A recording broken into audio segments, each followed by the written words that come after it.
We came to this place called Martin's Cove and Devil's Gate.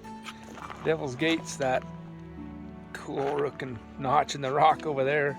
I think that's where the river goes through. We're gonna check that out too. There's this cool little fort back here. Looks pretty neat. Oh, here we go. It looks like there's a little guide that shows where we Cove, can go. And then where are we gonna go? To Martin's Cove. Oh, Martin's Cove.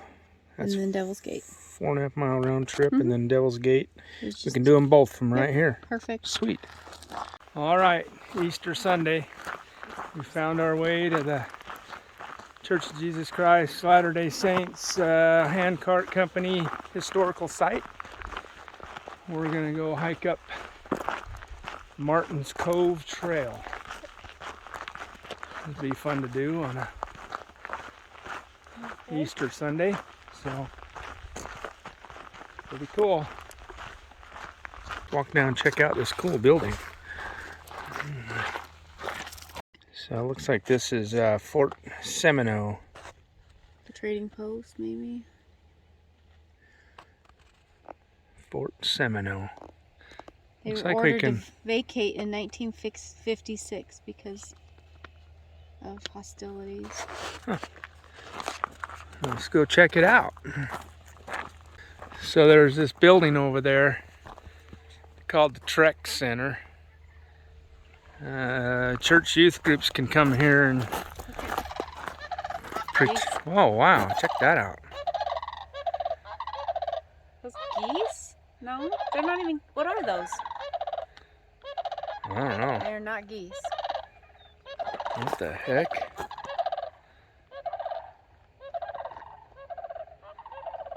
They're like a crane, maybe of some sort. I don't know what kind of bird that is, but that's pretty cool. Anyway, where was I?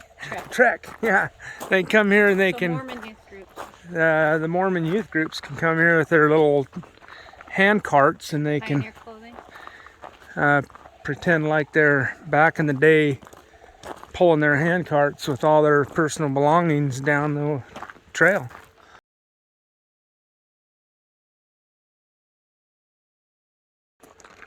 Fort Seminoe. Uh-oh. Yeah, it looks like it got raided. Oh, let's see. Fort's demise. Huh. Okay. Oh, this is simulated. Oh, okay. Simulated from the hostilities back in the day? Yeah, it's a simulated of how the entire fort was eventually destroyed, as evident after the excavation. Wow. You will not freeze tonight.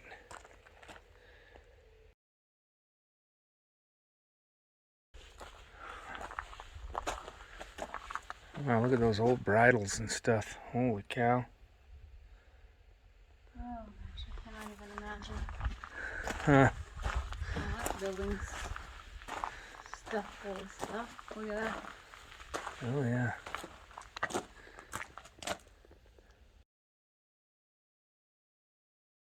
Boy, I have to read up on some of this stuff because sounds like there's quite a bit of historical meaning here.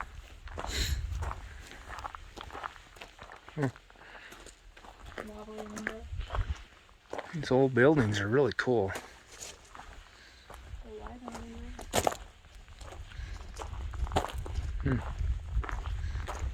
Right on.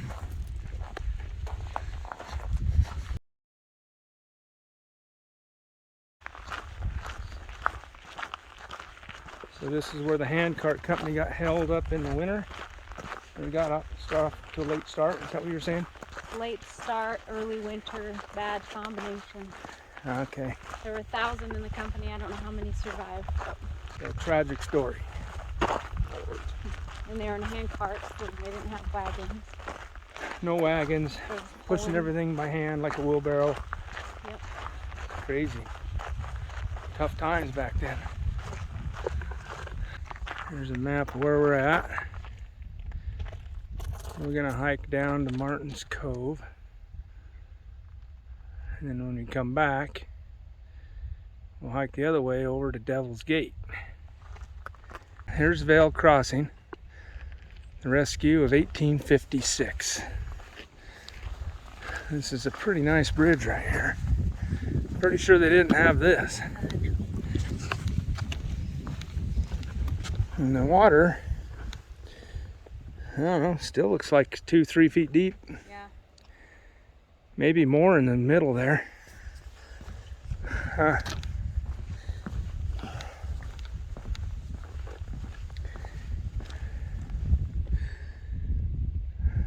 Huh. Onward ho, here we go. Martin's Cove, 2 miles, Devil's Gate, ½ mile the other way. All right. Real fast enough for this mountain. This, It was so warm when I got out of the car. I'm guessing there's not going to be much elevation gain on this hike. It's going to be pretty flat, follow the river, mostly. That Devil's Gate right there, that looks freaking really cool. I'm going to check that out. We'll save that for the last. Let's go check out this Martin's Cove. Maybe there's some name engravings in the rocks or something. Well, back in the day, wagons, hand carts, whatever, going down this trail. You have to look up on the hillside there and see those antelope and figure if that's going to be your next meal or not. That's crazy. Good luck getting one of those. Good luck getting close to them. With the primitive weapons they had back then. That'd be crazy. How fast those things go? Here's part of the trails that comes next to this Boulder Mountain. Pretty awesome.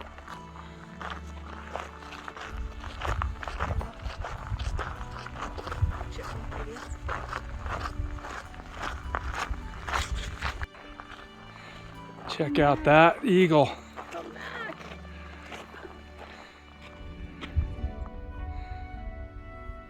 That is cool. Oh yeah, he's coming back.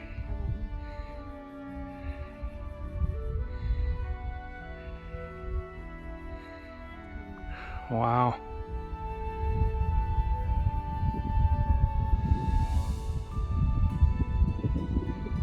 That is so cool. Where there's one, there's two. There's another one down low right here. Oh, he's landed. Oh, it just landed. Where they're just gliding along the cliff face. That is cool. Yeah, they must have a nest around here. Wow.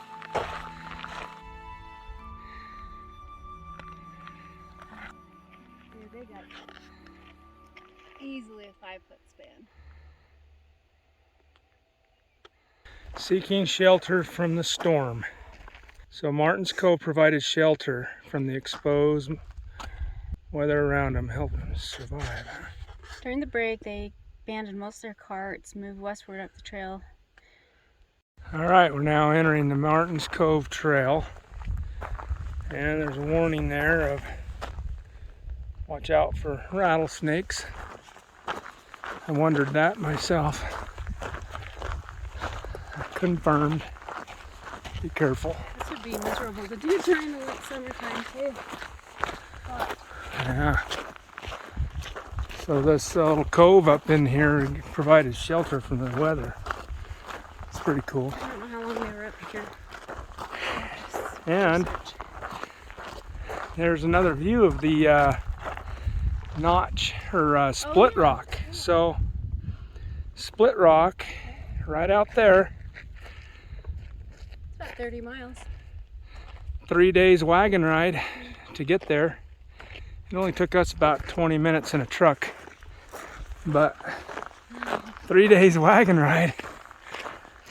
You could get there and camp by the Split Rock Mountain. These Granite Mountains are really cool.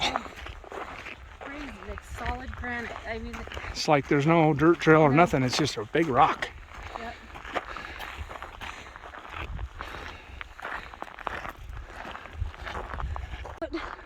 All right, here's Martin's Cove is up in here. That's where they took shelter from the weather.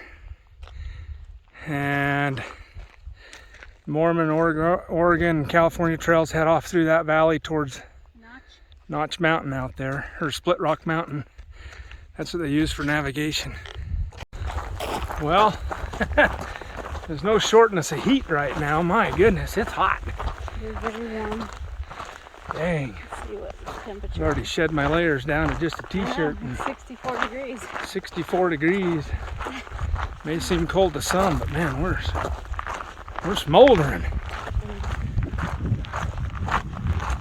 Anyway, this little Mormon's Cove, or Martin's Cove trail's pretty cool. It's neat little granite rocks surrounding us there all the way around. Pretty awesome. Alright, we made it to the junction of the Martin's Cove loop. Go up there and up into the cove, way up in the round there on the other side of the hill. And then you come back out on this trail right here. It's a 1.2 loop.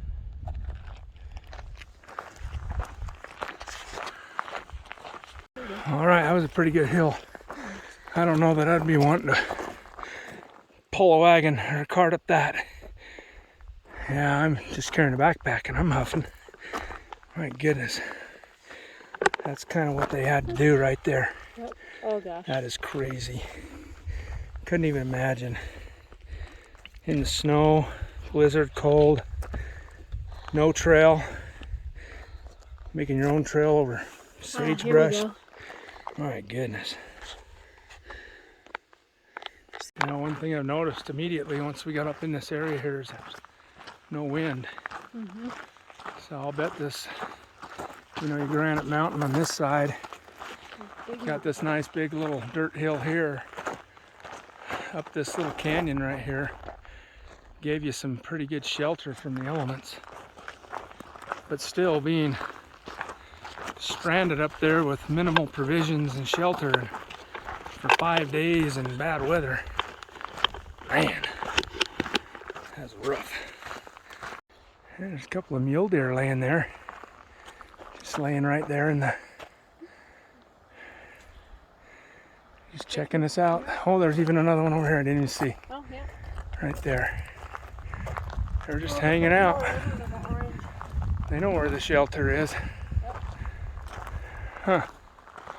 They know where to live, too.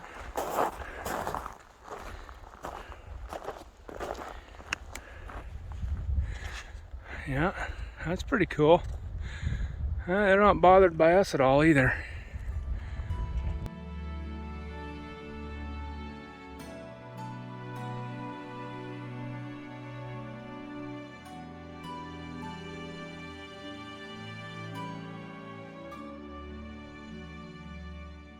Alright, there's those deer right there. Really close. They don't care. They're just hanging out. It's awesome. Alright, looks like we're at the top end of the loop. Getting ready to head on down around the backside of this cove. Right now we're going up this little set of stairs they built. Looks like there's another informational plaque up here. We'll check it out. Facing an unseen persistent enemy, the weather. Wow. Yeah, there's another view of the deer down there. There's one under that tree and two right over here. Yeah, I can see why this is a pretty good little shelter spot, because there's that. You're surrounded on all sides by mountain or dirt or hill. Crested that little hill back in there. Now we're headed down this other little ravine that heads back down around where we started. But sounds like they had 900 camped up in here. 9 something. That's a lot. That's a lot of people camped in one spot. Like 250 died or something. Yeah. 250. 5 days? 6 days? 250 people died, and well, no, like from October 28th to November 9th. Somewhere. Oh, between here and Salt Lake City. No. No? 30 days? They were. Oh, they stayed here. They stayed here from October 28th to November 9th. And then they got to Salt Lake, remember, there. Oh, right, yeah. So It took them 20 days, 21 days. So it took them a month to get to Salt Lake from here. We made it in a day and a half with lots of stops in between. Modern technologies, don't take them for granted.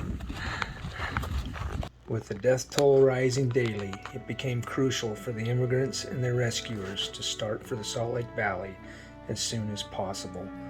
On November 9th, clear weather allowed the immigrants to move out. The elderly, the seriously ill, and the little children filled all available wagons. Everyone else walked. A few still dragged hand carts. The Martin Company turned their backs on Martin's Cove, some leaving loved ones placed beneath the snow. The Salt Lake Valley remained over 320 snow-filled miles away. All right, we made the loop all the way back to the main little fort area here, and now we are on our second trail to go to Devil's Gate. It's where the Sweetwater River goes through the mountain. Should be pretty cool to see.